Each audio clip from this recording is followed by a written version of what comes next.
नमस्कार, MB news म्हणजे महाराष्ट्रातील बातमीपत्रामध्ये आपले स्वागत आहे। मी मंगेश बोबडे। बातमी बघण्यापूर्वी आमच्या लाईक आणि सबस्क्राईब करायला विसरू नका। तर पाहूया आजची विशेष बातमी।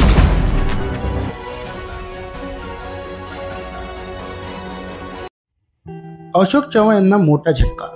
नांदेड भाजपचे खासदार अशोक चव्हाण यांना मोठा झटका बसला आहे। चव्हाण यांचे अत्यंत जवळचे विश्वासू असलेले माजी पालकमंत्री डी.पी. सावंत यांनी काँग्रेसकडून विधानसभा निवडणूक लढवण्याची इच्छा व्यक्त केली। याबाबत त्यांनी पक्षाकडे अर्ज देखील दाखल केला आहे। सावंत यांनी काँग्रेसकडून उमेदवारी मागितल्याने अशोक चव्हाण यांना हा मोठा धक्का मानला जात आहे।